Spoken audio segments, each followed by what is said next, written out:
here's an old term. Action turns knowledge into wisdom. And the fires of creation is that process of action turning knowledge into wisdom. We all know, but until we do, it's not the experience and the understanding of the experience that it takes to understand it. Experiential situation is really what it is. It's not about what you do and all of the things you create or don't create. It is truly about lifetime to lifetime endurance and gaining joy and joy and happiness out of them. It's not about success. It is just about joy, happiness, and love. Greetings, everyone. Andrew here, joined by Joel once again, talking about the Creator Series. We've been going for more than a year now, and we have made a switch to AI, learning the different methods, so it's no longer a glorified search engine for you. Joel, what can people expect if they join us on the Creator Series? We take your practical use of AI away from search engines and chatbots into something that can actually amplify your life. We cover context engineering and prompt engineering. What's the difference between an agent and a chatbot? What's hype and what's actual practical use? And if you become a member, there's already a huge library of content creation classes on there for music, web pages, live streaming, and more. Let's join the Creator Series and get your journey created.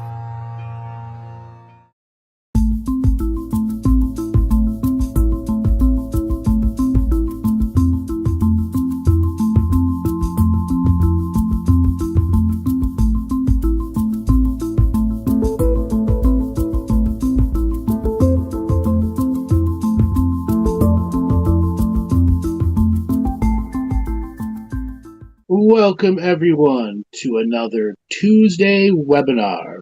We're talking about reawakening the human symphony, social connections, sacred relationships, friendships in this modern world of over social medias, AI slop, and all those other things that take people away from being out there and enjoying community.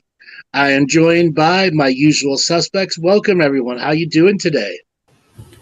Hi everyone. Yeah, we're good. Hi everyone. So I want to go to the panel and talk about the challenges of having regular friendships compared to what it was 20 or 30 years ago. So I want to start with Sam. How would you compare getting friendships 20 to 30 years ago to today? Very challenging. Okay. What's the main differences, you think? Community, going out and actually not around certain social points. Mind you, when I was younger, it was the pub and places like that, but it wasn't all about, going out and getting drunk. There was a lot of community there and coming together, playing cards, playing games, getting together. And now, socially, I think there's quite a lot of isolation and very difficult to meet people in different places. But in the same question, is it or is it me? Yeah. Bob, Laura, what are your views? Yeah, the same. So much easier years ago, a little more difficult now, possibly because of the path I've chosen. It's not... You don't get necessarily more select in your friendships, but if you haven't got them right, then with the separation of densities, you just sort of drift apart.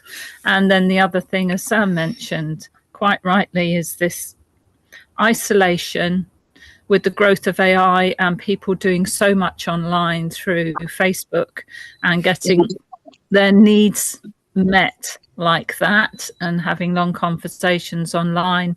There's not the face-to-face communication that we used to have. And that was something we all enjoyed all that time ago, was going to pubs and then meeting people in groups and so on. And that has all changed in the last 30 years.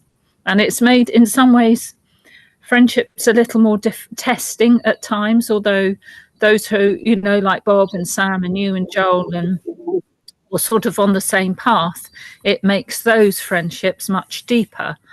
So as you go on your spiritual path and you learn more and you acquire more wisdom on the way, then there are benefits too. Good. Bob? I go back to like the pub culture in the 90s and 2000s, which was really lively. And now I think it's just a dying trade. And yeah, people used to come to a pub just to have fun, talk about stories, talk about work. And it was enjoyable. I had a really quite a strong community with my friends where I was brought up. We was a tight, close unit, and it was like layered. We'd have like a 20 people who was like my close friends, and then it'd layer out, but everyone knew everyone, and we all was on the same page where we just enjoyed clubbing and going out and socializing, and that was like the culture. Then as you grow older and you go through your chapters of ages, like my 20s, my 30s, now my 40s, as Laura says, you do become a little bit more reserved with who you speak to, who you give your time to, your energy to. I always think it's still good to come out your comfort zones and try and talk to people and try and, I mean, my own personal experience now is I've moved down from another part of the country of England. So I've moved from East Yorkshire, which is up in the north, to like down south where with Laura we live in Boston. And I've created a new friend group of I play table tennis, so I've created a new like group of people who I have like socialized with now, and it's good. I enjoy it. It's my outlook of socializing, and I think it needs to be scheduled into people's practices in the week. To go out to a community, go out to a dance. I mean, I've done dance competitions. I've done all sorts of little things because I've tried to develop new skills and meet new people. And some people find it quite difficult, which I understand, and I do at times as well. And it's like when you let go of all that fear that's surrounded with that talking and like communication, and you just allow yourself to just be, it does actually happen naturally. So yeah, it's a learning communication journey, and meeting new people on the way is such a valuable thing for everyone in life. So yeah. So we've talked about socializations, challenges. So one of the big things in the last 30 years since the mid 1990s is the advent of video games, and how video games have taken people, in some scenarios it's helped people grow socialization, and at the same time it has also taken people away from socialization because these games are designed to be addictive dopamine hit release expressions. Okay. Now, you add social media, you add cell phones, you add the internet, you add all that other stuff, and we have a perfect storm in which taking away from people's natural socialization that's just built into your human DNA.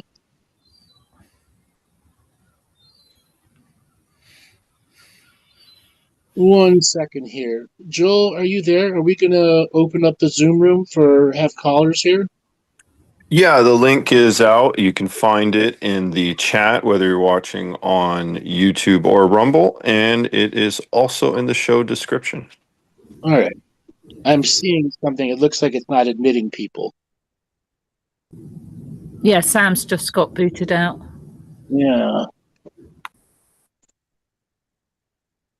All right. So for some reason, it's not admitting anything. It's not admitting anyone. All right. Now it's. I think there we go. All right. So if anybody would like to join us and talk about relationships, friendships, whatever it is, even sexuality, this is a conversation for you to come and talk to us. We have a special product for sale for everyone called the Awakening of the Human Symphony, Reawakening the Human Symphony, which is what we're talking about today. These are tools, tips, techniques, revocations, invocations, and speeches for you to use to get yourself back into the socialization journey, whether it be sacred relationships, general friendships. We want to hear what people's challenges are also.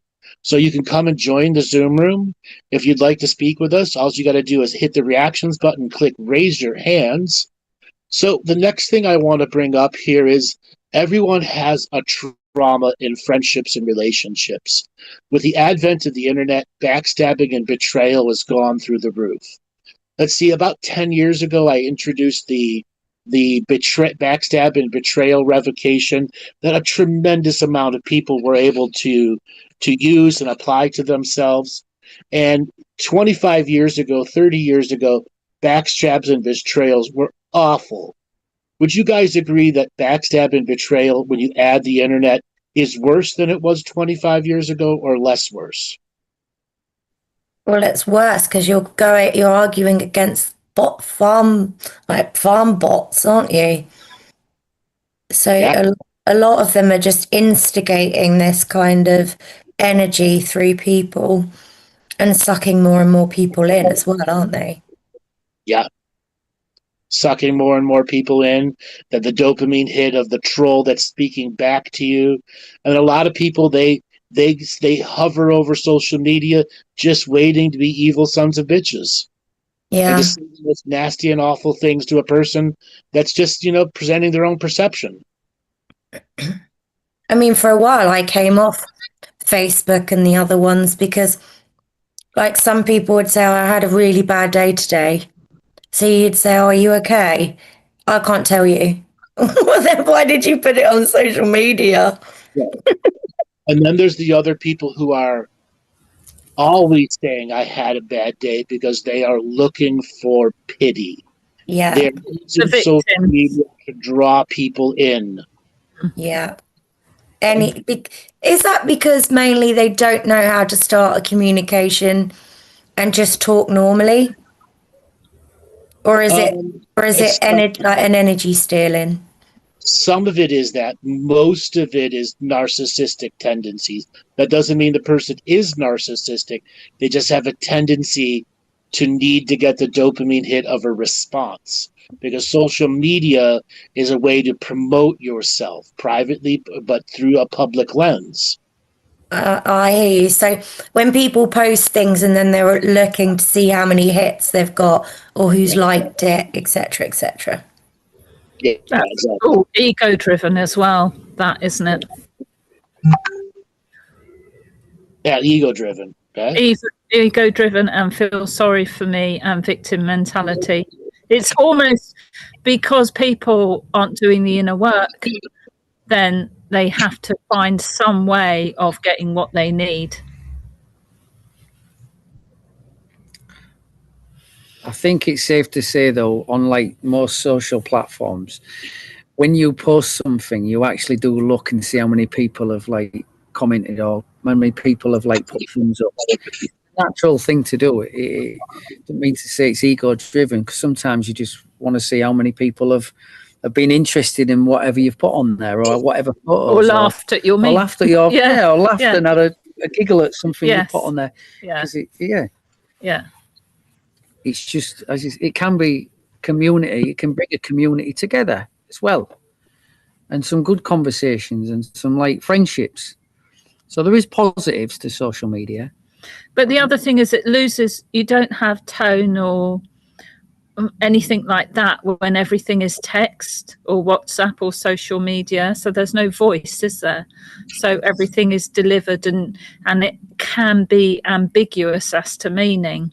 Whereas if you're sat in front of somebody, you're getting the energy of everything, the words, what's going on around, the tones, and so on. You're getting much more information about a particular sentence, because things can be misconstrued quite easily, can't they, in text? And texting is not real socialization. No. How often has somebody said something in text and it was completely mistaken because the person projected onto the text what they thought somebody was intending? Yeah. I'm I've guilty done of it that. I'm myself. guilty of I've done that. it myself. Definitely Yeah. guilty. A really common one. Somebody asks you something and they expect a long answer and you just go okay back because you're driving. And the person doesn't take into context that maybe they're driving and they can't answer you and they're demanding you to give a long response answer back in text versus talking about it. Yeah. Context is removed. So much easier just to talk, though. I've done that so many times where I'm just texting and think, why am I doing this? And just leave the text and just ring that person. And then you're in the moment, aren't you? You're just explaining what you need to explain, and you're not keyboard surfing, whatever it's called. So yeah, it's Yeah. And But then you're in a conversation with somebody and they're doom scrolling in the background. Oh, yeah. Yeah. And their keyboard tapping or their finger tapping gives it away as well. Exactly. And you can hear their thunder thumbs going. Then when you say something to them, they get offended. Yes. Are you listening? Yep. Yeah. Yep, I am. Or you have the reverse. You have the people in the boomer generation. You're in mid-talk with them, and they go, "You're not looking directly in my eyes." Oh, yeah. Which then pisses off the younger community because you don't need full 1,000% eye contact through the whole conversation.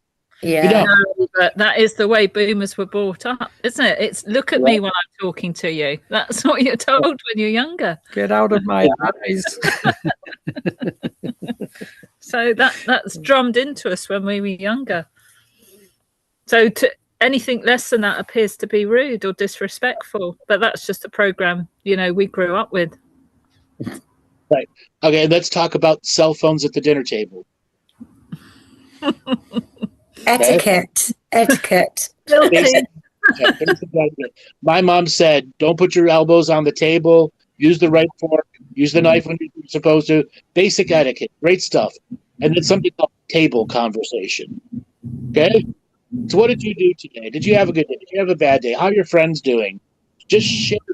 A lot of modern families and relationships don't do standard table conversation. They've got something on in the background. They've got something going on in their head that they're choosing to not share because social media is infecting their brain. Okay? They're thinking about their next Instagram post or the post that their friend put up. How can I one-up them? Even though that's not the actual real conversation, that's the intent in the behind.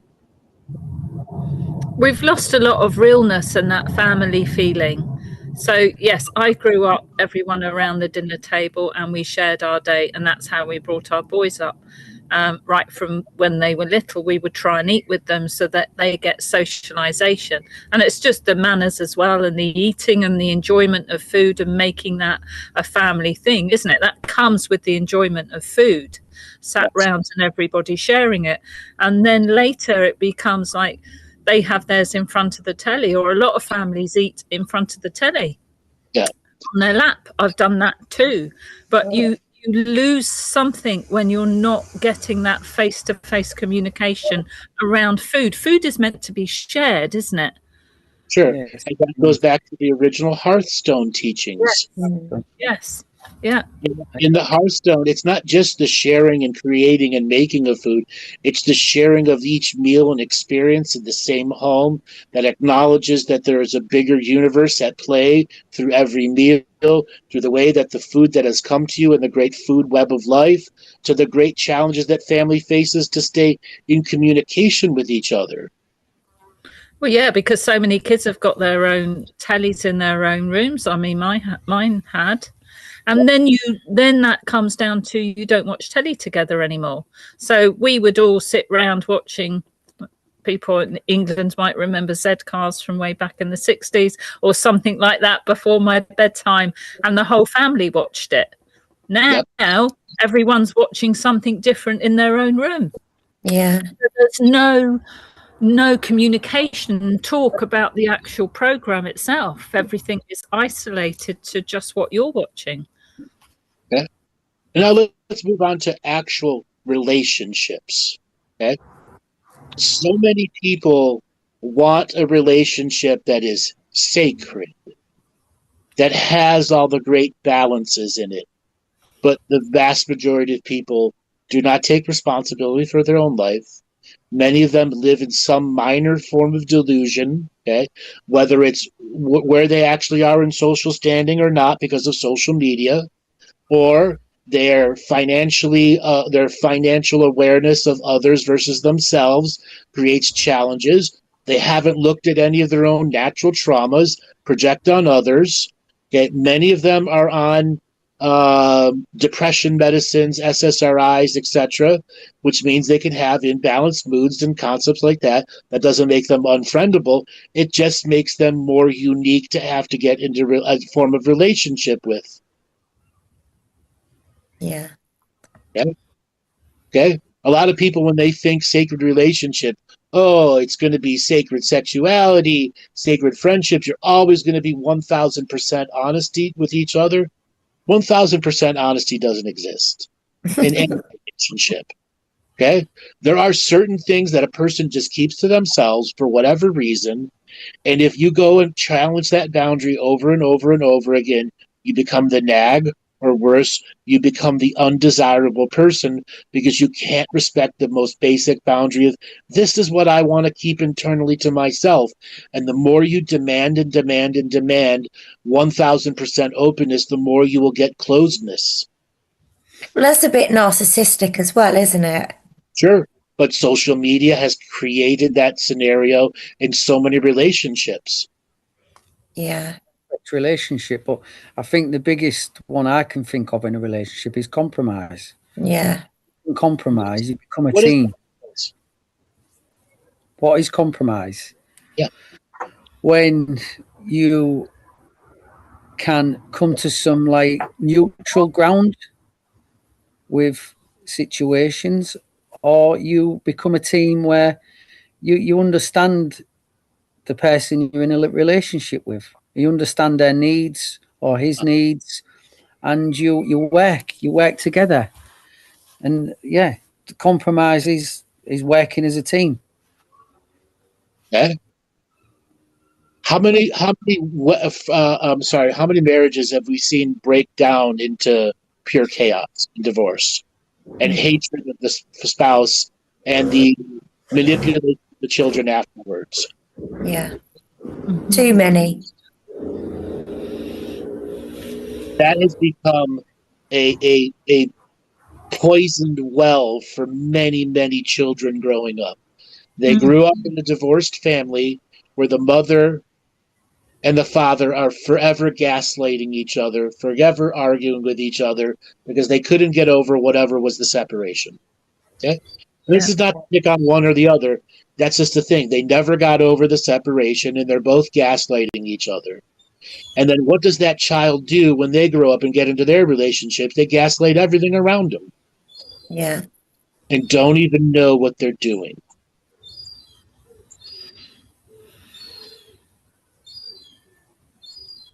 Yeah, same patterns.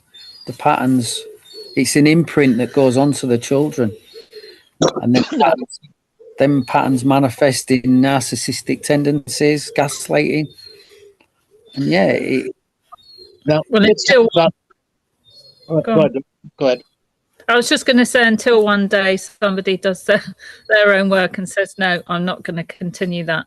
And they're aware enough and can see the patterns that are being passed down and copied. Which means a bunch of relationships, one person's working on themselves and the other person isn't. Yeah. And what is the inevitability if one is growing and one isn't growing, or one has zero growth or backwards growth? 2 steps forward, 1 step back. They can never really get anything moving to life.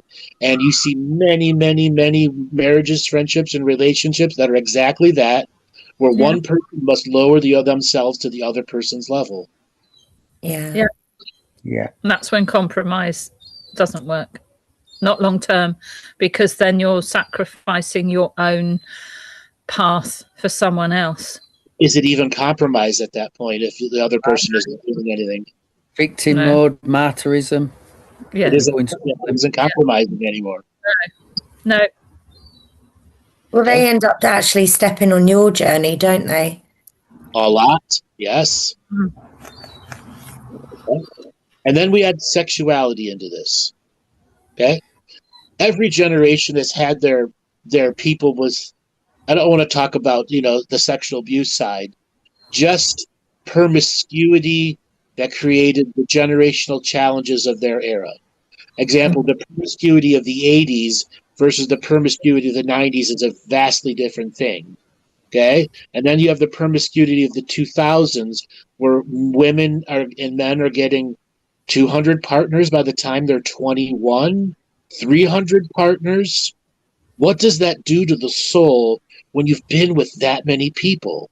Where back in the 80s and the 90s, it was 25, 35, 55 versus 200 or more. Yeah. And that's what a lot of these people, like the young ones I've seen going on dating apps, and it's not dating, it's just hookup apps. Hookup app. It's the hooking without money.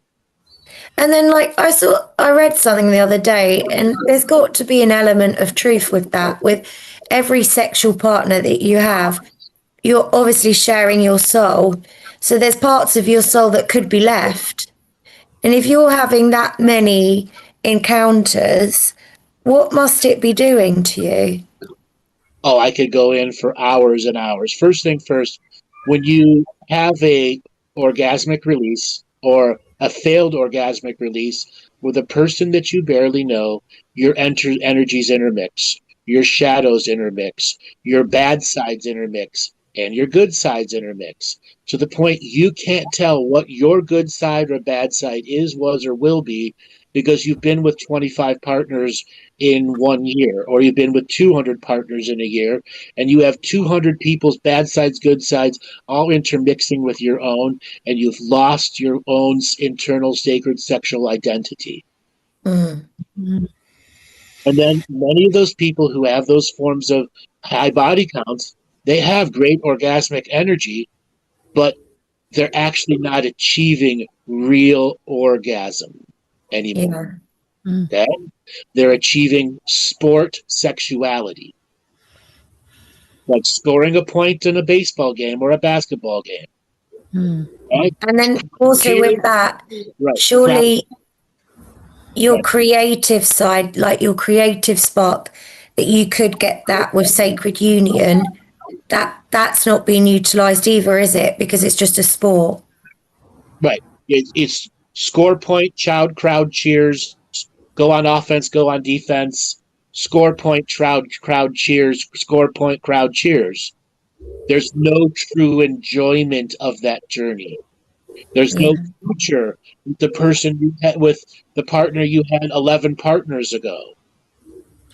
Right? So how did the pendulum swing so far the other way? Is that because of the 40s and 50s people were more suppressed and expected just to not have sex until you were married, and then it swung the other way?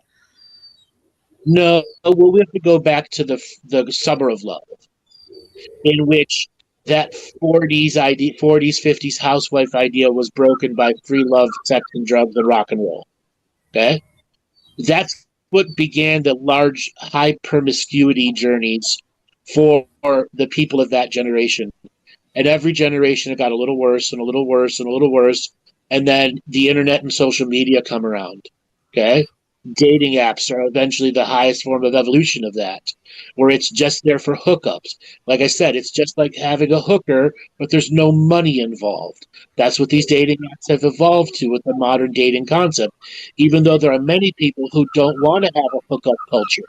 But hookup culture took over because of drugs, sex, and rock and roll that started in the 60s, 70s, and 80s and got advanced by what? Mass marketing of sexuality on television, TV shows, and these romance comedy shows or romance shows, soap operas that had no form of what a real relationship was.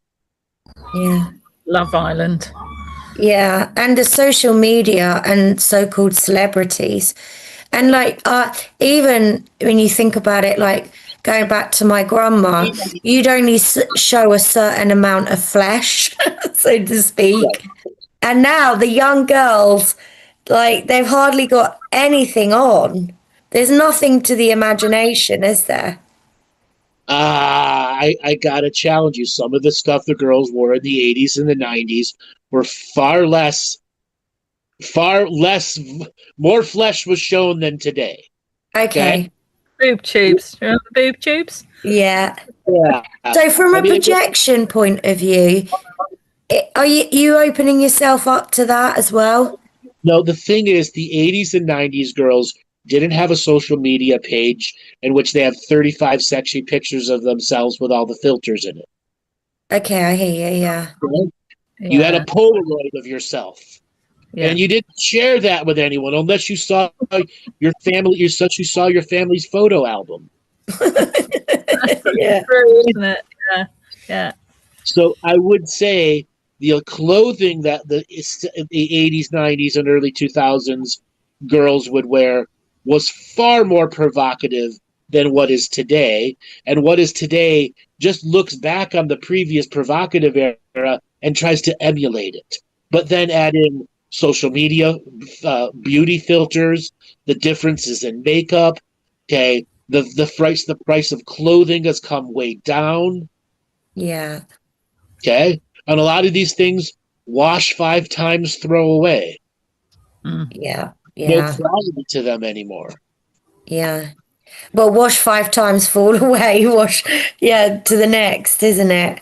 Yeah. Whereas in back then, everybody had their unique style too, because they made it themselves or altered it, added. So there was some pretty cool clothes then. Yeah, and I will still to continue to say the 80s, 90s, 2000s girls were far more revealing, but they didn't have the internet to amplify it. Okay. Yeah?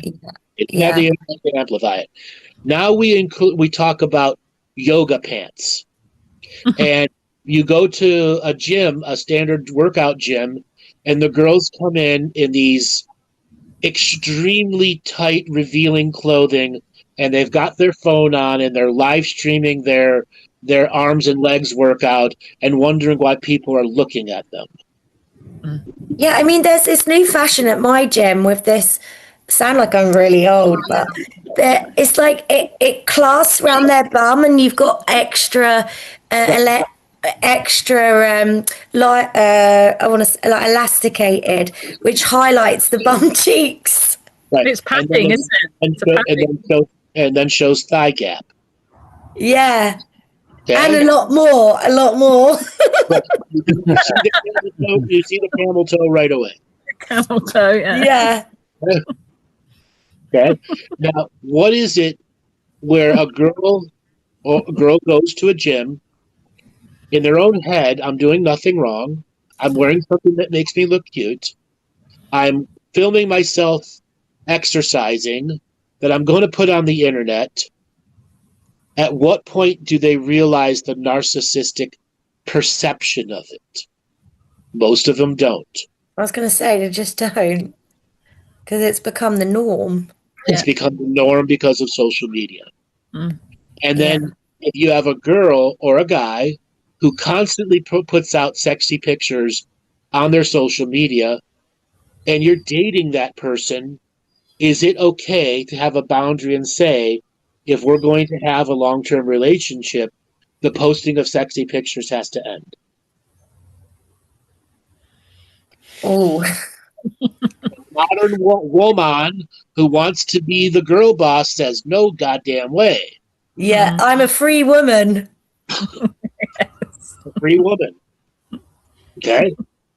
In one aspect, it's right to hold that boundary, but another aspect, if you're truly serious about the relationship and a person has defined a boundary that gives them challenge and you ignore it, you're not really honoring that relationship, are you? Nope. No. Okay? Is it okay for a girl to go out on a girls' night in their most sexiest of clothes, to have free drinks given to them by everywhere they go, and a guy goes, I'm going to go out with my guy friends, and the girl says, you can't do it? No, that's not okay. The rule of double standard. Yeah. This is not pick on women, because men have many of their own double standards, okay? This is just as an example of what it takes to maintain a relationship, okay? Who has more pressure on getting relationships now, the man or the woman? Oh, the man. I mean, even like some people, or like some men I know, have been told off for holding a door open for a woman. Right. I mean, they have a real, and even if they approach a woman now, like the crap that they get back, you know, a lot of men, you'd be scared to do that. Right. And so many people have, like I know with my own son, have demasculated the man and what the man, you know, wants to be in that role. A lot of the modern women have become unapproachable by men. Okay? You must fit to this beta male perception, or you will simply be reduced to the friend zone. And what is the friend zone? You may be a friend, and you may have one chance, but the reality is you have never have a chance with me. And then when the guy leaves the friend zone, the girl wonders, what happened? Why is no one helping me move my couch? Yeah. Okay? Why has no one helped me put together this IKEA, you know, whatever it is? Okay? Because you treated them like garbage for so long. You didn't treat them like true friends. Yeah. You treated them as the second, third, or fourth option with the glimmer of a kiss that might happen. Yeah. Okay? And paying for dinners and things like that, you know, just abusing. Well, Abuse. it's on a string, isn't it? Right. Now let's flip this over to men. Okay? Many men have been influenced by what's called the manosphere. Okay? It's the man version of feminism. Okay? Where you're starting to fight for feminism versus masculinism, and the two sides begin to fight, try to create boundaries, etc. But the manosphere was abused by people like Andrew Tate. Okay? I was just about to say, is that what you're talking about? What he was talking about? He's just one, and he's not even that bad. There are people that are 20,000 times worse, with just as big followings of him, and all they're doing is selling you crappy male self-help dating courses that have no boundaries in reality. And then when you go up to talk to a modern woman, your techniques seem like the most ruthless, cunning things in the world, and you're rejected because the modern woman's going to go, hey, you don't meet the criteria of what I need. Okay? Because so many of them, you need to be the bad guy for the girl to like you, but the modern woman doesn't want the bad guy anymore. They want the wealthy man who's got everything put together, and hopefully the women will have their stuff put together, because they're not just looking for a relationship, they're looking for wifing. Okay? They want the condo with the summer home. And there's nothing wrong with that, as long as materialism doesn't take over the wholeness of the relationship. Which is where many men and women are. Materialism defines the growth of the relationship. Yeah. Or even as a stop at the beginning. Exactly. All right, so we're going to open it up to questions. So if you are here in the chat room or the Zoom room, you can go and click the raise your hand button on the reactions button, and we can open it up to conversations. While we're waiting for people to do that, we're going to talk about the next subject here. Okay, 1 second here. I want to go back into sexuality. Okay, we talked about the hookup culture. We talked about the perceptions. Now let's talk about what sexuality does in a relationship, a normal relationship, not something that's abnormal with social media influence. When two people actually have intimacy that isn't always penetration. Okay? We call it spooning, you call it hanging out. But the reality is you're sharing time in between sexual encounters that allow each person to go through trust, growth, interdependence instead of codependence, the sharing of that energy where the man feeds the woman feeds the man, because that chemistry, that alchemy of presence among each other amplifies the growing feeling of love.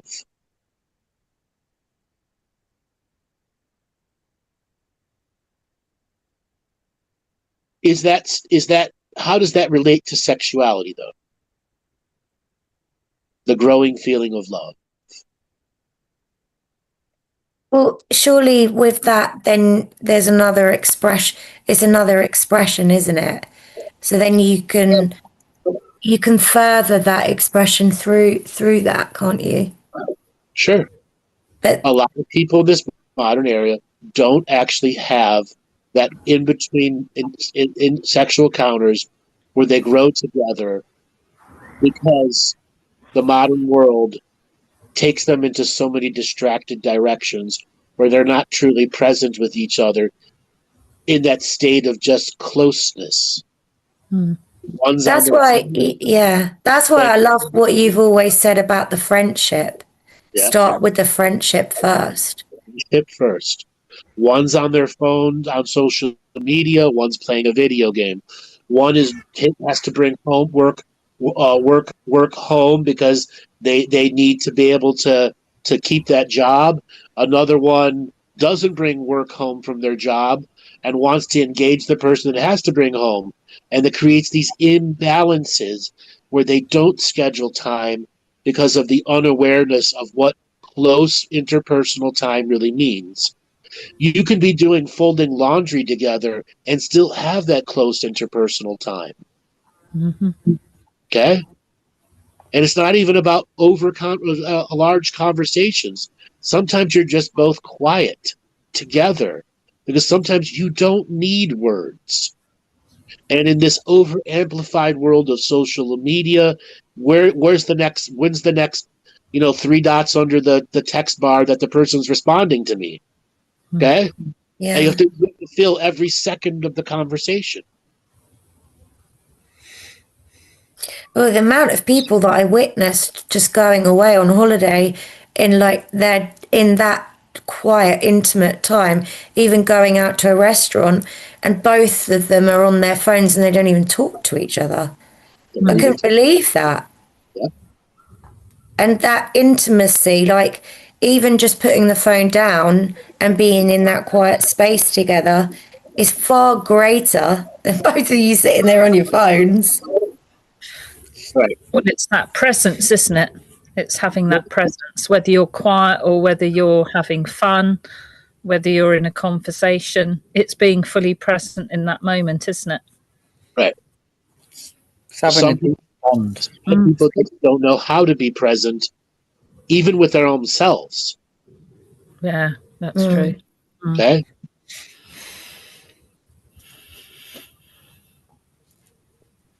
That's because they're brought up in a world of do and distraction and everything else, and can't look within or even take that time out. Well, I notice with my son as well, it's the stimulation. They've just become so immune to be stimulated all the time. They can't bear to have that silent moment. Right. Instant gratification. To have that silent moment. Yeah. All right, everybody, if this conversation is interesting, we have a brand new product out called Reawakening the Human Symphony, as well as sacred relationships, and exploring the very concepts that we're talking about. With it are different speeches and formats that you can apply to yourself to do the out loud name it to claim it system that allows you to go through the journey of helping to identify and growing in yourself. You go to my website, andrewbartzis.com, Also, we have a bunch of 30-day challenges that are out there right now. So go to the website, andrewbartzis.com. The 30-day challenges are for free, but we're asking people to step up, come out of that mediocre world, come out of your little hermit's den, and start to awaken your personal journey through socialization, through experiencing, and through the grander journey of sharing who you are with other people, to no longer be hidden as the hermit.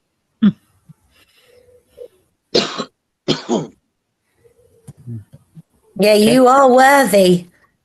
That was a big one through all the teachings that I've done, is the worthiness of it all.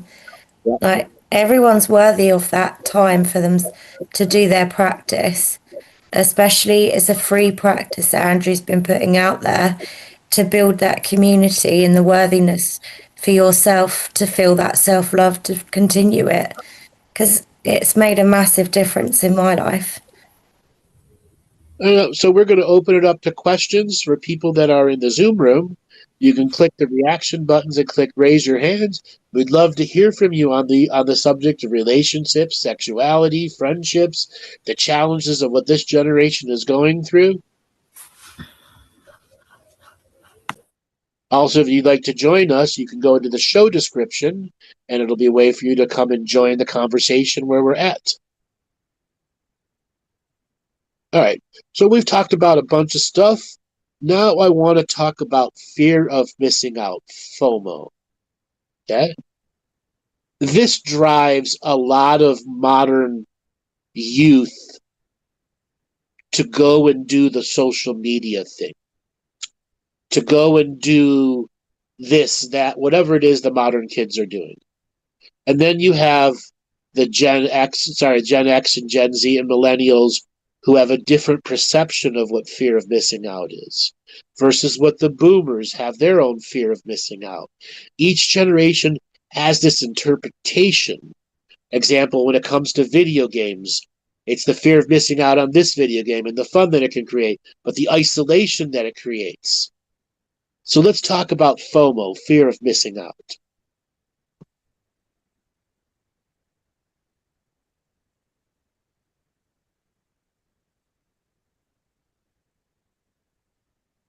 Cricket? Who's missing out here? Okay. Yeah. I mean, everybody's been through that phase, haven't they? Yeah. Okay. Well, we got a question in the Rumble chat that might be relatable. Question is, how do we gently tell our girlfriend or boyfriend that they're addicted to staring at their cell phone screens or TV screens? Bluntly in front of them and understanding that they more than likely can't hear you. Okay? And you want to make resolve that they're staring at their screen. You know, you could have them install a screen watcher, a time watcher on them, so it tells you how many hours you're spending on social media. Okay? It's a little tracker thing that says when you're on TikTok, when you're on YouTube, when you're on X, it adds up all the time per week and per month. And that's a blatant way to do it. It's never an easy subject matter to get with anyone because they become very defensive right away. If it is a boyfriend or a girlfriend, you got to know the person. How are they going to react when you call them out on their bullshit? They know what they're doing at a subconscious level and a conscious level, but they truly don't care at that moment because the addiction of occupying time and the dopamine hits they get out of occupying time is more important in that short interim moment than the greater awareness they have of spending time with someone.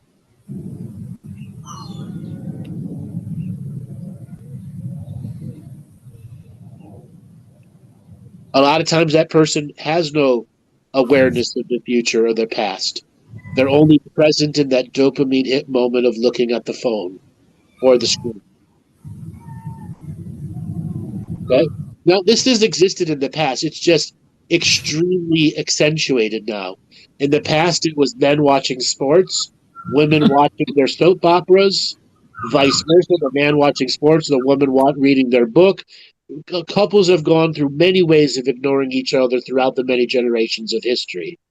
Now it is just much more dopamine addicted hit journeying than it was in the past. Well, now it's easy, isn't it? Because it's in your pocket. Yeah, in your hand most of the time, not even in your pocket. Okay? But don't you think as well it's another layer of escapism and less communication? Yes, Because that there is was all this. Sorry. that is all escapism. Yeah. Okay. Now, escapism is a really, really big teaching, and that journey of escapism has so many. What is the right word for it? Nuances of avoidance, right? Nuances of not dealing with what's inside. Escapism can be extremely insidious, and the phone makes escapism easy. Easy. So where does FOMO come from? Lack of self-esteem? I want to be social, but I don't have social skills. I want to be able to do this with everyone, but I don't have the right clothes. I don't have the right makeup and the right clothes. I'll never be able to be with them, but I'm always going to try to be with them. I'm half autistic and I don't really have any friends. I don't know what to do. I don't know what to do. Doubt, blame, shame, guilt, etc.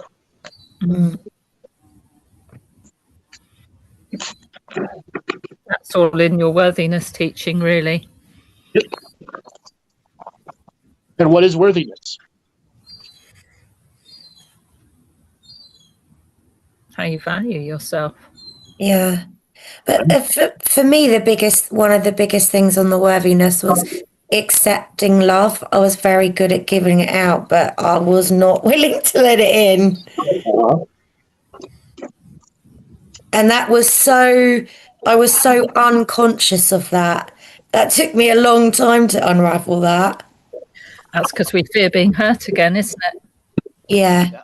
And being in that fear, fight and flight mode.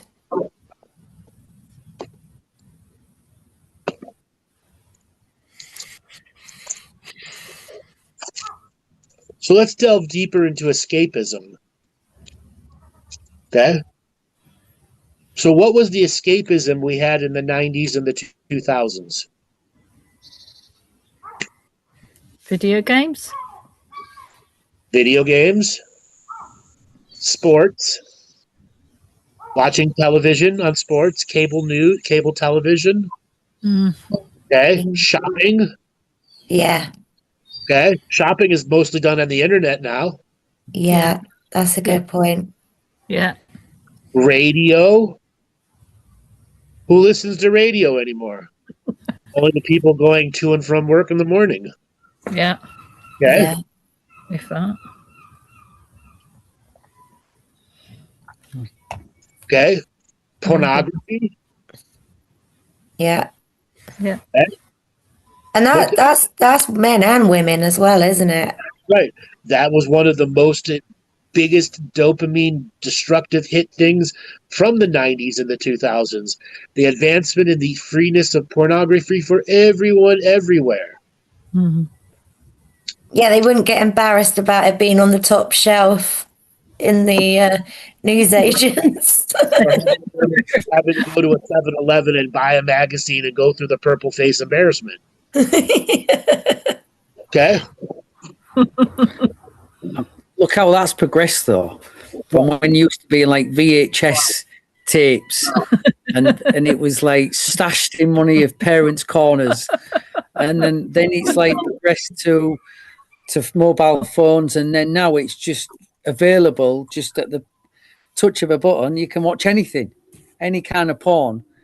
At least it was like in the 80s and 90s developed, and it was harder to get access to porn. Now it's just instant. It's just there for everyone. Let's define what was harder. You actually had to go to a countertop and pay with cash or a credit card. There's Yeah. no anonymity. Porn and modern provides all the anonymity. They're not going to judge you. What is it you're getting? All the junk in the trunk 7 versus, cheerleaders and football players. Okay. Whatever the title's going to be. Okay. Mm. Versus something crazy. I don't want to, you can all figure out what a crazy is.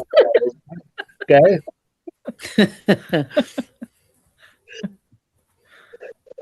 There's got to be something in that as well, like rather than a paper print, say, and then being on the phone, which we all know it's a demon hunter and collects everything.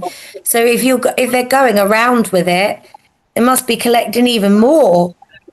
Yeah, exactly. All right, we've got a person in the chat room that wants to come and talk to us. All right, Sarah, signal to unmute. Sarah, are you there? Oh. 1 second.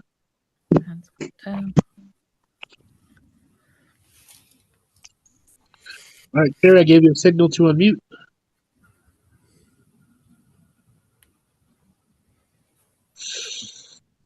All right, apparently she can't unmute. All right, She's back. there she is. You should be able to unmute, Sarah. I should be, but my fingers kept missing the button and making it disappear. So there's my FOMO. Yeah, you had fat finger. Yes. Yeah.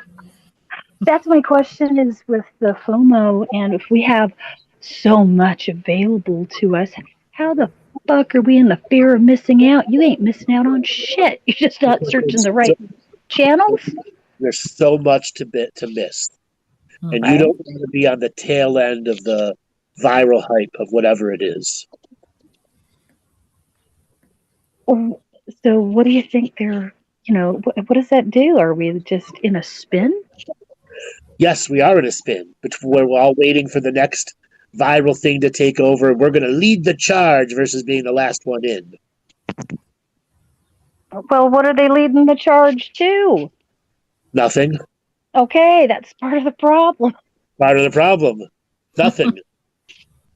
12 likes, 25 likes, 35 comments. Okay. So here we are with solutions. Thank you for bringing these things up for us to look at, to play with. Because I spent 25 years with a person in the escape world. They started out with WoW. World of Warcraft, yeah. Oh, yeah. Yeah. I enjoyed playing games early on, but that was the only thing. And trying to, oh my gosh, you don't dare interrupt. Okay.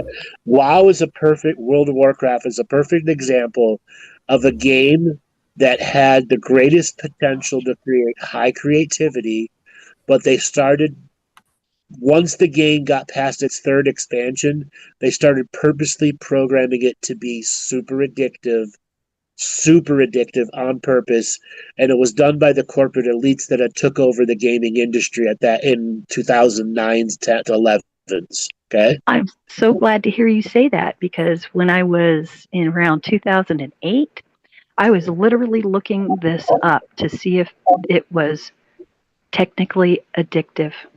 Right. Because I watched this. The original game was called EverQuest, and it was nicknamed Evercrack.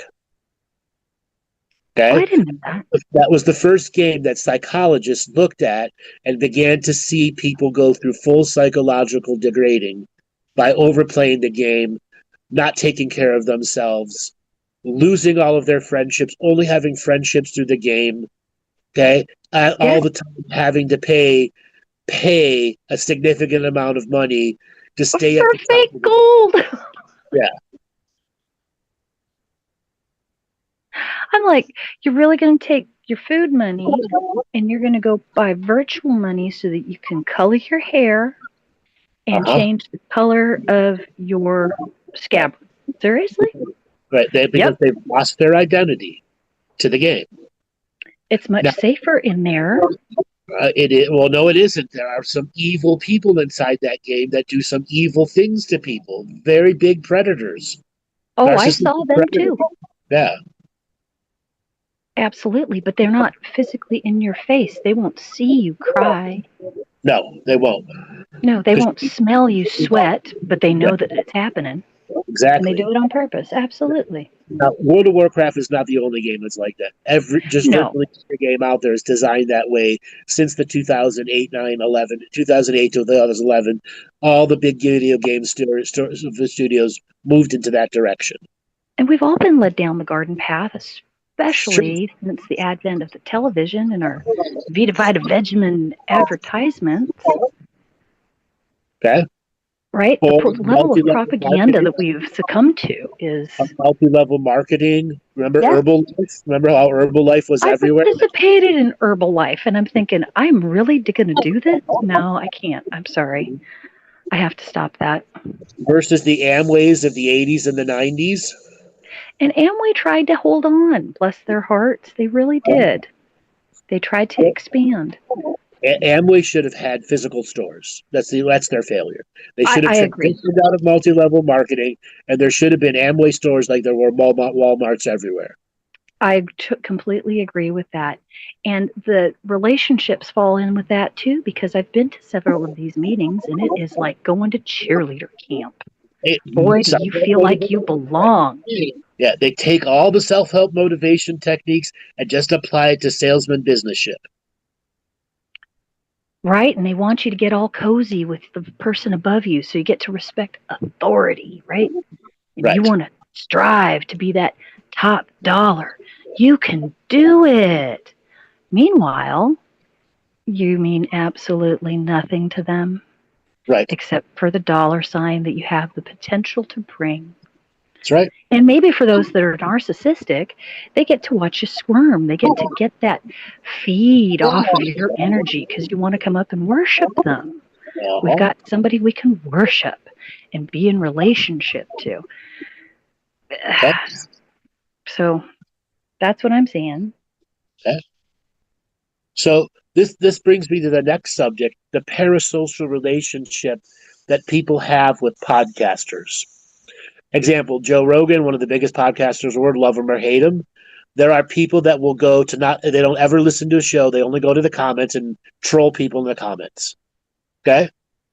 That parasocial relationship where they think they know you as if you're the best friend in their life, but in reality, you just listen to their conversation.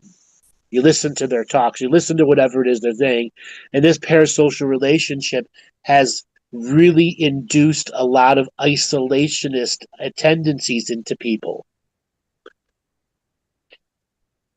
I was just watching a program where it was a Quantum Leap, and Sam got kidnapped by this gal who was in love with the character of the soap opera doctor. Uh-huh. And so, yeah, we want to get in there and relate to that fantasy character, and then we want to have that somehow in our real life, but we'll make do with that fantasy and we'll isolate because I've got Joe Rogan. I'm good. Yeah. I've got Joe. I've got this. I've got my this cast, that cast, this show, that show. I have whatever I need at the tips of my instant gratification fingers. But the physical touch, the deepness, the intimacy, the exchange. Even if you're just walking in and shaking somebody's hand, saying, "Hey, how's it doing?" Shaking a hand, okay, versus a hug. Or seeing the same cashier 2 days in a row or 3 months in a row. Right. Yeah. Mm-hmm. Where? Okay, so I was a kid of the 70s, and Dr. Spock was a big, popular, not from Star Trek, but yeah, I know the author. You shake hands with your kids. You don't hug them. You don't love them. You'll give them the wrong idea. So there's a lot of we'll say Gen X. I guess that qualifies as Gen X. So I'll bring a little something up. Dr. Spock was actually a CIA plant from MK Ultra. Go figure. Yeah, drag that shit out into the light. Mind control. he understood the mind control techniques and was heavily promoted and marketed in the background to make sure that these ideas would get out as part of a grander mind control program to put onto new parents of that generation. Many others were also. Also, many science fiction and fantasy writers of the 70s and the 80s were the same thing. Oh yeah. The top 20 authors of the top 20 authors in the 70s and the 80s, at least 6 of them were CIA plants. Paid to write stories to influence a culture and a concept into XX or X. Why does the dystopian end of the world stories take over all the time? Because they was planted in the 70s and 80s by those people. Agreed. How they doing? Why was humanity always falling into nuclear? Why is humanity always destroying itself? We've been lured away to find that to be the end goal for us versus something else, something better. We can only have the death and destruction. That's where we've been herded. Here's another the corral of that. Here's another really big in-your-face example. When Trump shut down USAID, love it or hate it, it's not about politics. The rap music industry is no longer on any of the top 100 Billboard charts. Really? Yeah. They're not getting the money that came back from USAID, and they are not making any of the charts. How did you come by that link? Oh no, that was a public. It was published. I forgot what article it was, but that's, you can look it up. Rap industry losing its audience after USAID, and you'll see all the articles that were promoted about it. Okay. Oh, that's incredible. Okay. Yeah. So has all of this, multi-body count, hookup, all that shit, is it another way to just really poo-poo the sex industry? No, it's a way to validate the sex industry. Well, how come these gals don't get to be entrepreneurs? I think it's terrible. You do realize only 1.5% of the people that are on OnlyFans make anything more than like $1,000 a month. 1.5%. Okay, the rest make $70 a month, if that, $100 a month, and they're putting out 20 hours of content, 30 hours of explicit content a month. That's that FOMO. Okay. Well, no, I don't want to have a normal job, and I understand that. Okay. But maybe they keep trying because they want to be so popular and be that 1% again. That's part of it, but materialism is what's driving it. Materialism is what's driving it. Now, the sex industry has lured, every generation has had its own challenges with it. You now add social media, OnlyFans, et cetera, and the reality is, I can, it used to be you went to the strip club and you made your $2,000 a week, $8,000 a month, okay? But the strip club did what? Instantly put you into prostitution, drugs, the most terrible of people everywhere you went. Now you're doing it from the privacy of your own home, and you have your people that are generating whatever income you do, and all this content you're putting out is not actually earning you the value of what a normal sex worker would make. Then they end up going into actual sex work because their OnlyFans page continuously fails.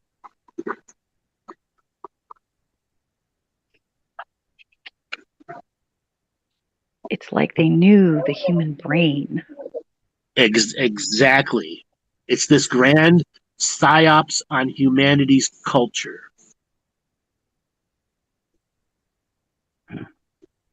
So in order to stick it to the man, we need to work on those relationships with the self.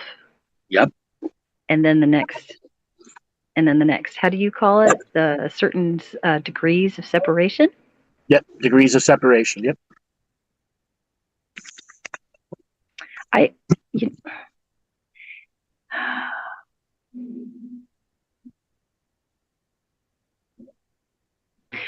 So then technically, I have a question about our relationship, what degree of separation is that?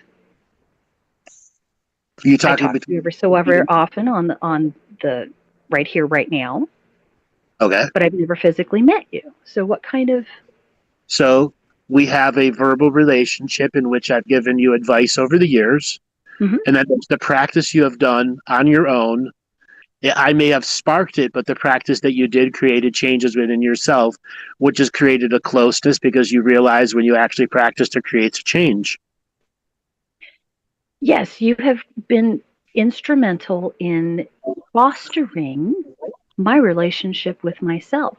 That was how I can control or at least begin to observe and take responsibility for my own energy. Mm-hmm.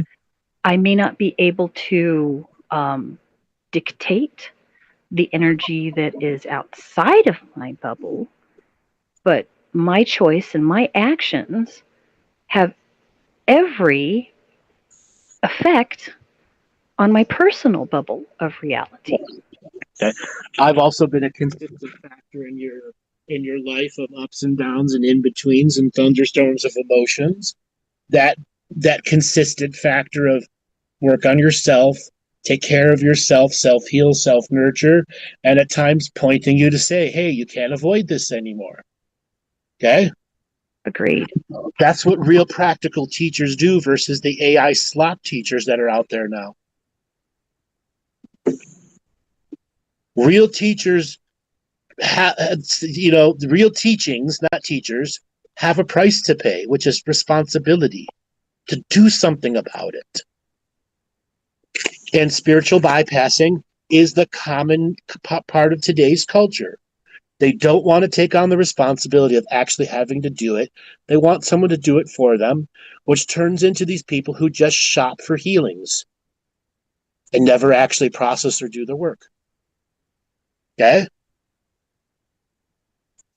Now, you've been practicing the teachings for how long? At least since 2018. So, Okay? What have they done for you? help me build a stronger foundation when the outside waves get a little bit bigger, when I feel a tinge of fear of missing out, fear of, oh, I overcompromised in my relationship. And trying to navigate those waters, I can look at my own energy and I can say, oof, I recognize that. That's a loop. I've heard that before. I feel like I'm being driven in a certain direction. I can change this. I can explore this. Either way, it's here and it's up to me to do something with it. Okay. Have I been a financial burden on you? No, you have not been a financial burden on me. And that financial burden would be my choice. Right. The reason I bring that up is this modern culture is demanding everything for free. And I call it the death of spirituality, the death of real teachers. Okay? Without real teachers saying real responsibility, people see the burdens of pricing. You need your $77, $33, $22, $333 healing that does nothing because they don't open the product, don't do anything about it. Okay? I've been saying since day one, people buy stuff and never open it. That's not just me, that's the entire industry. 90% of the people who buy a product never open it. Let's unpack that a little bit. Sure. Okay, where's our thought process in that? Is it we're looking for that instantaneous healing? Is it part of our own escapism and addiction to staying in the victimhood? Oh my gosh, if I do heal, then what? Do we not understand what responsibility is? It's all of that.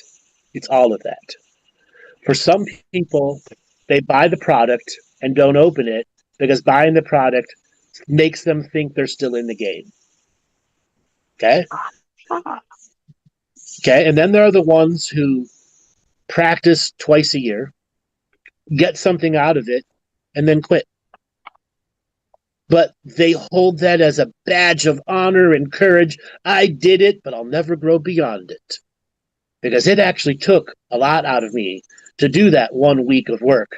Okay? And I don't have enough time, effort, or energy to put another couple weeks into it and have a daily practice for whatever reason. Okay? I use the term financial burden for a very specific reason. I put out a lot of stuff for free. Why? Because I want people to try it. I know what works and what doesn't work. And if you know it works on the free stuff, imagine what it does when you decide to say, Andrew, thank you for putting out these teachings. I actually want to have this opportunity and see the revalue in the teachings because I have now given a valuation to what I am worth individually person by buying this unique product, doing this unique class, doing this unique classes, doing the unique work that's attached with it, finding the responsibility to stick with it and follow through with it. And I'm not your guru. I'm just giving you the blueprint to do it on your own. I don't want to be anyone's guru. For the longest time, I was the anti-guru guru. Go do it yourself. Here's the blueprint. But that's the challenge of this modern world. They don't want to take on responsibility. Do you think in addition to that or supporting that is that we're not aware, we have not allowed to be aware that we have currency and flow within us? And if we choose to redirect our currency and flow, so I'm directing my currency and flow into practicing the teachings. I am integrating the teachings, dare I say, as a fuel source for my own fire and my own practice. And therefore, if I enter into a monetary currency exchange, then we're making that connection to things that we would like to see prosper and flourish versus just dumping them down an empty hole. We call them dollars, but it's still our currency because we had to exchange energy in some format in order to receive those little digits in our bank account, did we not? Sure. And then there's advertising. We have been, TV and radio has been advertising, and magazines have been advertising us passively and actively for a long time. Now, when I go, hey, why don't you come and join me on one of my next classes? The class costs $500. It's 8 hours of teachings, 8 brand new teachings. Come and join the community. And I'm doing my own shameless self-promotion. Am I any different than the sham wow guy from the 2000s? Yes. A lot of people perceive that any self-advertising as another sham wow guy or another Billy Mitchell selling you the next product. The next screwdriver that folds.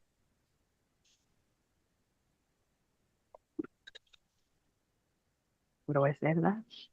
Okay. So when I advertise, I'm doing it because I do this as a business. I do it because I love doing it. Okay. And for whatever reason, sales are up, sales are down. In this current phase, been going on for the last 2 years, as you've all heard me say over and over and over again, people are not practicing. They have given up on practicing. Okay? And why is that? I think there's multiple factors. There are. They've given up on practice. Name a couple. Say it again. Name a couple of the factors.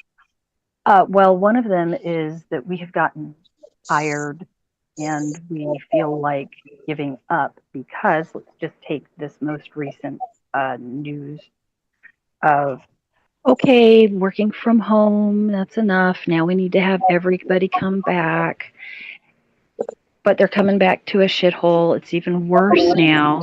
You're coming into a state building and you're afraid now that you're going to get legionnaires because that's what you've been told. And why do I try? Why do I bother? So I think that's one factor.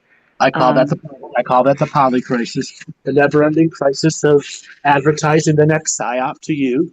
Whether it's a psyop or it's real, doesn't matter. It's an advertising situation in which people are caught up in the endless crises that are being thrown at you. And then let's take it right back to the title of the show, the relationships. Even though we may have practiced earlier, we somehow did not see the benefit of the relationship building with ourselves. Yep. And don't know where to go from there, possibly. Because escapism has taken over so many people.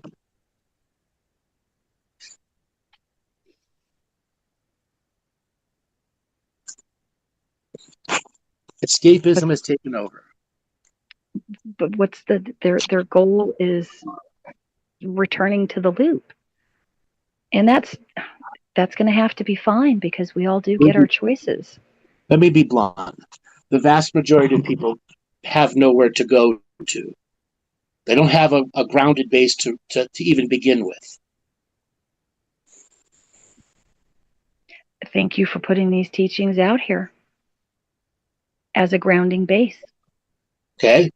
Look how victimhood has taken over this modern culture. Completely, and that's a fact. But struggling to remove ourselves from that victimhood by choice. Sure, you were a victim. We all were. Everybody was born. It was trauma. It happened. But add social media and victim posting. Okay? Continuing it. And there we have to start to make those choices. It's challenging. But you're offering ways to make those choices, to reclaim the sovereignty, to rebuild that relationship with the self so that you can hope to enter into and attract an individual that can support their own wholeness right alongside your wholeness. It doesn't have to be perfect. People's unresolved traumas allows them to sabotage every real relationship. And this is an unexamined privilege that floats while others drown, and the deep refusal to grow when life hands them the exact curriculum they need, which is teachings. And instead of saying, face the demon, the manifestation industrial complex say, love the demon, it will transform. Spoiler, most demons just want free real estate in your nervous system while you smile and call it integration. That is how dumbed down teachings have transformed the self-help, spirituality, and motivational industry. You cannot love the demon to change. You must figure out how to extradite it out of your system and deal with the traumas that it's done to you. And people don't want to pay that price.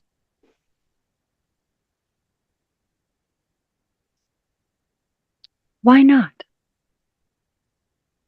Because instant gratification and materialism has taken over them at a very young age, or their middle age, and it's taken over their life where they're at right now. And forgive my callousness, but so what? So what they choose not to? Does that mean that I have to go along with that? I say no. Getting people to take radical responsibility for their own state and then act in good faith towards themselves and others. Good faith means you must show up as a person, claim who you are becoming, and it means you must do the unglamorous work when no one knows it or is watching you. The unglamorous work when no one is watching you. Stop using the get out of jail free cards. Stop being half committed. That's what the modern people are suffering from. They don't want to do the unglamorous work alone in their own times and having instantly share it with everyone else.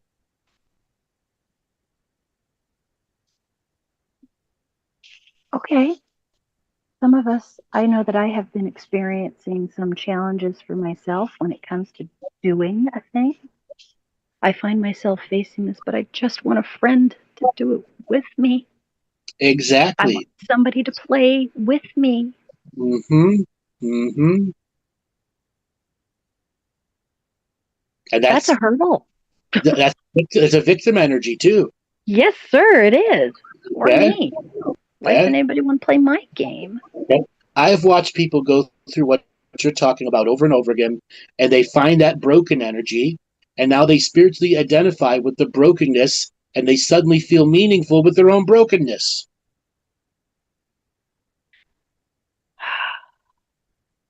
Because look at me, I'm so broken. Is that what you're saying? Yeah. Okay. And it's a badge of honor to be broken because I'm working on myself.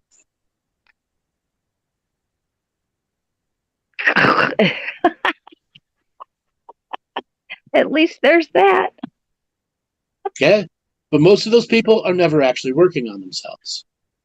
Right. They buy something, forget about it. They do a revocation one day, forget about it for a few years.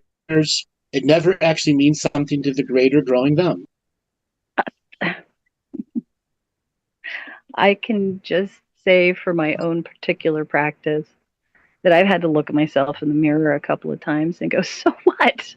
So nobody wants to play your game. Go play it anyway.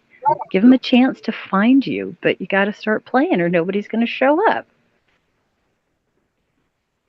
Okay. That's where I'm at right now with, I love the idiots, assholes, and wankers. Right. And I wrote that at a time where I needed to flip the frequency on my own challenges that I was going through. And I faced my internal challenges and said, I need to turn this into a teaching. All right. I love the comedy side. Let me look at the things that I've done in the past that have been really, really funny. And I came up with the revocation of idiots, assholes, and wankers. And that's one of our free 30-day challenge here. Shameless shelf promotion, everybody. Some of you are cringing and ignoring it. You can go to my website, andrewbartzis.com, and download the free teaching, the 30-day challenge of revocations of idiots, assholes, and wankers. There's the entire effort scale that's built into it that tells you how to apply it. It's a unique way for you to go through the 30 days and have a variety of things for you to practice that give you the opportunity of actual growth when dealing with idiots, assholes, and wankers. And I'm going to tell you from my own experience that I can read just the bold print of this, and I love the design and the layout of it. Whoever you had do your graphics, thumbs up. That's beautiful. That's Joel. He's our Joel, graphics. good job. Good job, Joel. Really good. Okay. And just looking at the bold and going in from that angle, if I get 5 minutes on it, I've gotten a benefit. 15 minutes, like you're saying, with the C+ effort, and as you carry it out, so what? You get 5 minutes. Start somewhere. Start 15. It makes a difference. And being able to say them in your own voice and then hear it back like you've been telling us, to record it and listen to your own vibration. Because when you hear yourself skip over a word or stumble or just like consider what you're saying and hearing the attitude that you've got in there, then you can go back and record it. You can change that. That's playing with your own frequency. And yes, it's a lovely blueprint to do. Stop treating the reality as a vending machine. Insert quarter for positive thoughts. Receive desired outcome. Well, the outcome does not arrive, the machine is broken, and you did not believe hard enough.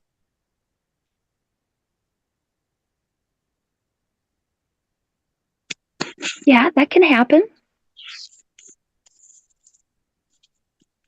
But sometimes, if you're way too drunk on whatever, and you're trying to push those buttons, you don't push the right buttons. Even though you got the quarter in there, it's still waiting on you to put the right input in. All right, if anybody else would like to have a conversation with us, you can go to click that reaction buttons and click raise your hand. Okay, we'll see if anybody else wants to have a talk with us. I think Paulina had a hand up. All right, Paulina, let's see. Signal to unmute. Paulina, are you there? Now I'm here, Andrew. Hey, such a long time no hear. How are you doing today? I'm doing well, thank you. How are you? I'm doing pretty good today. What do you think of our conversation so far today? I just tuned in, actually. I've been teaching yoga, so I just got back and I saw you had the show on, so I thought I would see what's going on. And I saw the subject of relationships, so I thought I would talk about that if you have availability. Sure. We've been talking about the differences of relationships from different generations, what the modern generations fails, what the different challenges of men versus women versus sexuality versus how cell phones are taking away time from people having normal human connections. So what do you want to talk about? Oh, that's something different then. So I'm giving you another topic then. So last time we spoke, I had this thing with the relationship that I had to end because of things going on. And I've been thinking about when the energy gets so stuck, which has been still after almost 3 years now since we broke up, my previous relationship, and still that energy is in almost a daily thing in my mind without me wanting it to be. Okay. So I'm wondering about relationship. It lives rent free in your brain. Exactly, and I'm not sure how to get rid of that or how to change that. Okay, that's a shadow part of yourself allowing it to live rent free, and part of you still accepting the shadow has authority. So if you look at it as an inner mafia, there's a mafia boss, the underlings, the capos, the sergeants, etc. You've got to start from the bottom up and find out who's the low level mafia guys and who are they all paying at the top, which is the shadow, the head mafia boss, the one that is saying it can live rent free in your head, and the conscious awake Paulina doesn't have a choice about it. And who would that be? Who is that mafia? That's the totality of the negative sides of yous that haven't been dealt with over the years. Okay, can you give an example? The relationship broke up. You were large and in charge at that time. You had been in business before, and you had to lessen yourself to stay in that relationship. Would you agree? And after you got out, you found it very hard to push yourself back up to where you should be, because you loved so hard and didn't get back what you needed from that love, which broke you. That's why relationships break people. Okay? As you went through the healing of your different levels of brokenness, you went too fast in some areas, too slow in other areas. Instead of regularly seeing the big picture, why am I repeating this over and over and over and over and over again? Because there was an avoidance mechanism in you that had to really come to the fact that you had to let the love die inside you and go through the mourning of the lost love. You weren't ready for it. Thus, the shadow was empowered on a regular basis, even though you were doing the work, actually getting regular results, but it kept creating new pitfalls for you because the real trauma was you loved so much, your heart is broken, the person truly couldn't grow with you, and I had to give out so much love, I don't know if I could ever love someone again. Or do I have love left for myself?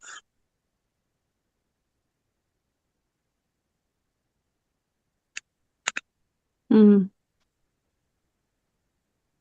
how come it's still in that space now after so many years? I'm thinking you refused to deal with the reality of the brokenness and the love that you went through, and that there's still a part of you that's not letting go of the love and allowing it to die.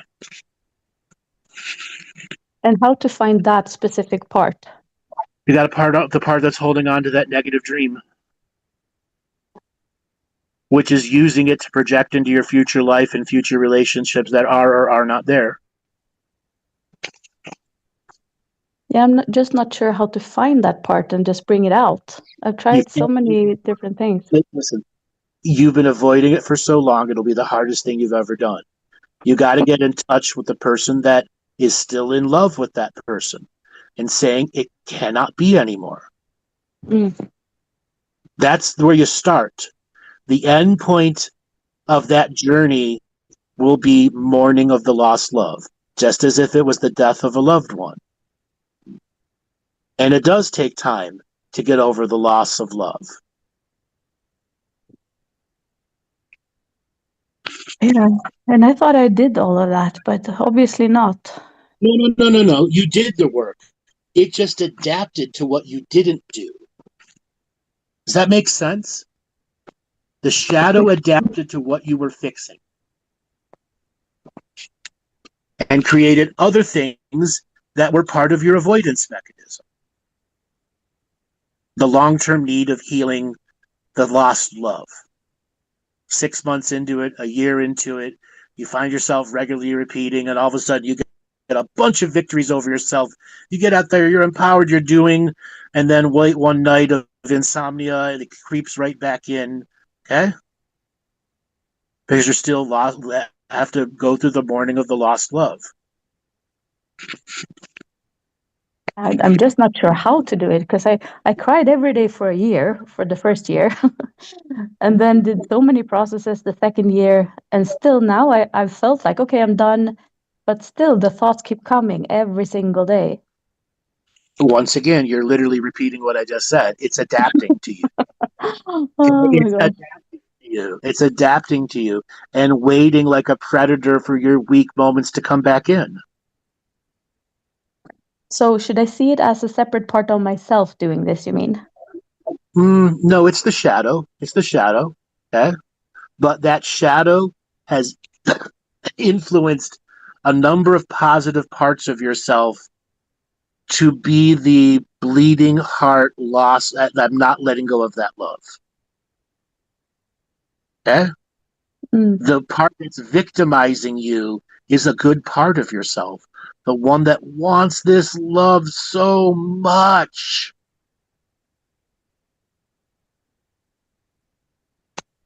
So the trick is to talk to that version, to that shadow. You're going to have to treat it like a mafia. Like a mafia. They are criminals stealing from you. And the criminals have corrupted some good parts of yourself. Okay? What do mafia guys do? If a guy's got a gambling addiction, they let the gambling addiction get so high until they can't break, and they break a bunch of legs and forever taking money from them. That part that was a gambler started out as a good part but got corrupted. And the mafia parts are slowly corrupting some of the good parts to yourself. And it's hard for people like you and me to admit we could get corrupted by our own selves. When you treat them like a mafia boss and that they got to go to jail, okay, you got to have investigators, you got to have no stone unturned, and use the highest form of radical honesty on yourself. So like seeing the thoughts that are there, for example. And where did the thought generate from? What mafia boss told this guy to tell this guy to tell this guy, so that it comes through me and it's 4 degrees of separation, so you can't see how the mafia boss is slowly influencing the various characters of yourself to keep it forever in your brain rent-free. And when you say the people around the mafia boss, what would that be? Like other shadows of myself? So you have your mafia boss, and then he has his captains. Okay, one captain controls how you feel about yourself when you look in the mirror. Another captain is you're not worthy enough of having another relationship. Another captain is, your financial one. And another captain might be, I want to travel and do this and do this and do this. And you don't realize how it's pushing things into you to advance the avoidance mechanisms. I see. And should I see that as imprints from different lifetimes, or just this lifetime? Or it's all about this lifetime. This lifetime. Yeah. So memories that are saved and become imprints, and in these forms like captains, as you said. They become weaponized imprints. And how would one deal with those imprints? If I find one captain, I see the imprint, and what do I do with that? All right, well, you got to interrogate them. And go through the long interrogation process of that thing. What's your purpose? Who gave it to you? A lot of times they don't want to say who gave you that authority. Okay? You got to go through the entire journey of attempting to get it to flip on the boss. That's like the common crime stories. They want to get the guy to flip on the big boss. So your interrogation is in attempting to get them to flip on the boss and tell everything instead of holding out and holding out and holding out. Mm. So that could be like coming from an old memory of when you were 6, this person said this to you, and that stuck here, and then you follow that into something else. We have to go through the journey of the weaponized memories or the weaponized imprints. Very important term for you to internalize. Weaponized imprints, weaponized memories.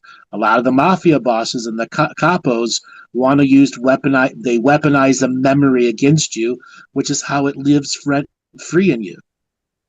And you may have 40 or 50 weaponized memories. That is what allows the grander mafia boss to control the yearly you.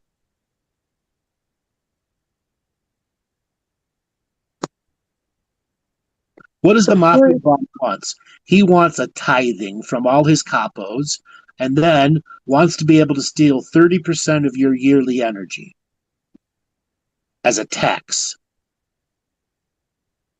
Mm. And that is a shadow version of myself that is doing that. It is a shadow, but it has imprinted many good parts of yourself to be fearfully loyal to the mafia boss. So I create this shadow to keep myself safe in a way. Generally, yes. And then I understand. When you're growing up, you have different versions of the shadowy you that's there or not there. Okay? But as you became an adult that was in business, that was high frequency, doing lots of things, okay, you were in your height of your power. Okay? Yeah. Are you at the height of your power now? No, I'm quite bored actually. Yeah. Okay. Then this is the time you really start to have to look at the various mafia underlings and captains and get them to start flipping on the entire network that's there. And you got to write it down. You got to make a connective web that shows you how they're all interconnected, so you can begin to get the ones that have been forced out of fear of the shadow to be loyal to the mafia boss, to break that fearful loyalty to the mafia boss, and once again be integrated back into yourself, or they must leave your personality. I think this must be one of my major blocks, because I cannot even see what you're saying. I cannot relate to this analogy of the mafia boss. So it's probably very deeply rooted that I don't want to release this. Again, it's because when you broke up, you had already known he was the perfect and not perfect person. Okay. The sexuality was very good. Okay. And you expected him to grow with you, and a year later, he wasn't meeting those expectations. Another time goes by, more and more times go by, and that person was going backwards and not forwards. Okay? And that hurt. And that still hurts you. I couldn't change him. He didn't want to change. Did he really love me? Which creates doubt inside you, which creates the avoidance mechanisms of the pain, the various individual memories of pain that have been weaponized against you by your own negative selves.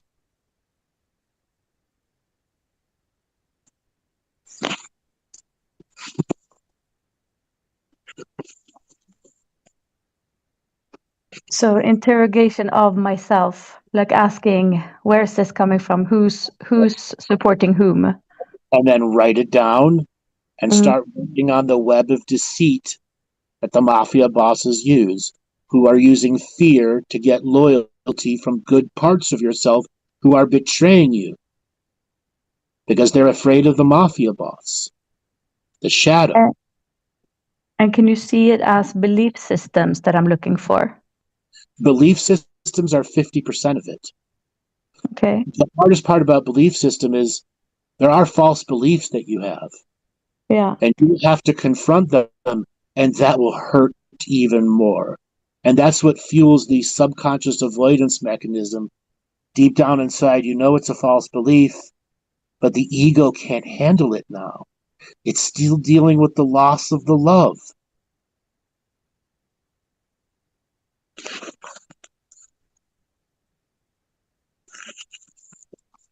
Yeah.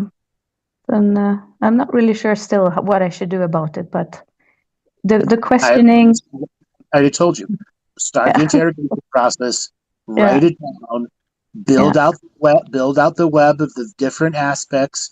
What weaponized memory this one uses. What weaponized experience that one uses, until you can start creating a large document that begins to show you the giant web of internal manipulations and control from this mafia shadow network.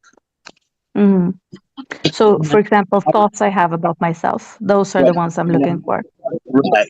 And you got to write them down. And when you're interrogating the different shadowy parts of yourself, you got to be able to ask the really cutting, deep, hard questions to that particular part of yourself. Mm. Where's your written authority to do this? That's the one I like to ask myself. I don't have written authority. I took it. Mm. Took it from me. Well, I'm taking it back. And it goes, try. And that's the battle to the self. And that's why writing down the various arguments that the shadowy self has to stay empowered, that allows you to flip the frequency and create the words that unempower it. Mm. So it's like you build a new identity or a version of yourself that is without the shadow. Yeah, that's an easy way to say it, but the reality is you're going piece by piece, part by part, and determining, is it loyal to you or is it loyal to the shadow? And beginning the separation of densities, what loyal to you and your personal growth versus loyal to the shadow. Mm. And who you become afterwards will be the challenge of the work. You will have to get rid of good parts of yourself that are too fearful of the shadow to be loyal to you.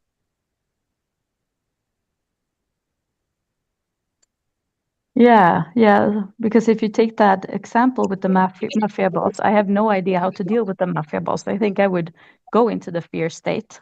Right. Thus, maybe it's a good idea for you to watch some crime dramas. Right? Go watch some police investigations and, serial killer TV shows. May not be your genre, but it can give you all right, I got to learn to interrogate like an FBI master. Okay? Yeah, that I can understand. Yeah. Yeah. Go watch not NCIS.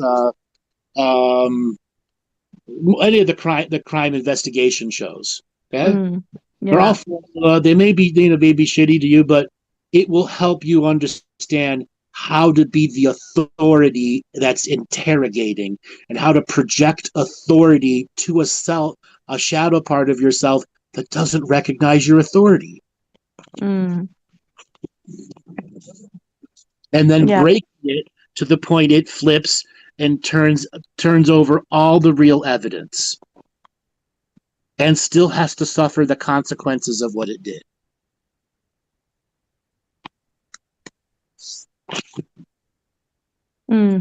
Yeah, I'll try that. Okay. Yeah. Well, darling, I got to let you go. We got to end the show today, but it's great talking to you again. Yeah, same, Andrew. Thank you so much. All righty. All right, everybody, to remind you, you go to my website, andrewbartzis.com, and you can join the 30-day challenge, Revocations, Idiots, Assholes, and Wankers. In that 30-day challenge, it is completely free. We'd like for you to come and then talk with us how you apply your daily practice to that work. Also, we got a big variety of products. Today was about relationships, friendships. We have a very special product in the store right now that is called Reawakening, the Human Symphony of Friendships, Relationships, and Sacred Relationships. give us a benefit of your purchase as the teachings expand and explore.